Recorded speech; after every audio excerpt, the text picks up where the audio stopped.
बच्चों, पढ़ाई का हमारे जीवन में कितना योगदान है, पढ़ाई हमें कहाँ से कहाँ ले जाती है, इसके बारे में आज मैं आपको एक कहानी सुनाना चाहती हूँ। कहानी क्या, एक सच्ची घटना है जो आज तक मेरी यादों में बसी हुई है, हो सकता है आपके दिल पर भी छप जाए। तो ये कहानी है, हम लोग बहुत छोटे थे, आज मतलब मुश्किल से 7 या 8 साल के होंगे, ठीक है। हमारी गली में एक अंकल रहते थे, जब ये नवरात्रों की पूजा होती थी हम लोग उनके कंजक खाने के लिए जाते थे। छोटे बच्चे जाते थे ना, इतने साल पहले ना मोबाइल था ना डिजिटल कैमरा था, ऐसा कुछ नहीं था, ठीक, नॉर्मल जिंदगी थी। तो हम उनके घर जाते थे और वो पंडित जी थे, ज्योतिषी थे, बहुत प्रकांड ज्योतिषी। तो कुछ दिनों से वो क्या हम लोग को बैठ के बुलाते थे, हम लोग से जीके वीके पूछते थे, कुछ हम लोगों से रोज 1-1 घंटा बात करते थे, बहुत उनका बैठना अच्छा लगता था। तो हमने धीरे देखा कि उनकी तबीयत जो है अस्वस्थ रहती है, कभी खांसी, कभी सर्दी, कभी बुखार। उनके पास जाना हमारा धीरे धीरे कम होने लगा, वो बीमार रहने लगे उससे, ठीक है। हमें बुलाते थे, तो कुछ दिन गैप हो गया, हम एक बार हम 1 महीने बाद गए, पहले रोज जाते थे, अब 1 महीने बाद गए। तो वो ऐसे हो गए थे जैसे लग रहा है कि महीनों के सालों के बीमार हो। और बुला के बोले बच्चों, हमें आपसे कुछ बात कहनी है। अब मैं बहुत कम दिन का मेहमान हूँ।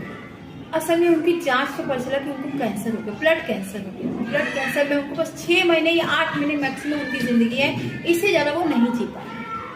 तो बुला के बोले कि तुम लोग को मैं पढ़ाता था ना, आप तुम जानो कि पढ़ाई का जीवन में कितना योगदान है, पढ़ाई कितनी जरूरी है, ये मैं आप लोग को आज समझाता हूँ। अपनी वाइफ को बुलाया, उनकी पत्नी थी, जैसे ब्राह्मण थे वो पंडित थे, जैसे पंडितों के घर में होता है, हल्का फुल्का पर्दा होता है, थोड़ा हिसाब से औरतें रहती है, बाहर नहीं निकलती। शहर था लेकिन फिर भी वो कायदे से घर में ही रहती। लेकिन अब वो चाहते थे कि मेरी पत्नी, मेरे जाने के बाद मेरी पत्नी को कौन देखेगा, कौन उनकी देखरेख करेगा। उन्होंने अपनी पत्नी से कहा, हमारे को बुला के हमारे सामने, लंबे लंबे बाल थे उनकी पत्नी की, वो बोले कि इन बालों को पहले कटवा।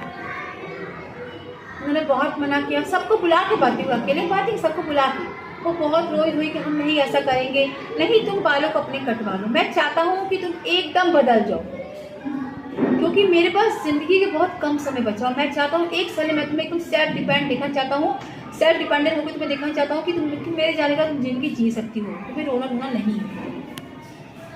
बाल कटवा लिए, सब पत्नी ने कसम दी तो उन्होंने बाल एकदम बॉय कट करवा लिए। फिर बोले अब साड़ी पहनना तुम कम कर दो, तुम सूट पहनो, क्योंकि उस वक्त सूट की परमिशन उनको नहीं थी। उनके घर में सूट पहनना एक बड़ी बात होती, आज से 35 साल पहले की बात है। तो उन्होंने सूट पहनना शुरू कर दिया। फिर उन्होंने उसका बीएड का एडमिशन करवाया, उन्होंने ग्रेजुएशन किया हुआ था, उसके बीएड, वो चाहते हैं मेरी पति टीचर बने या कोई भी नौकरी वाला काम करे। फिर कंप्यूटर क्लासेस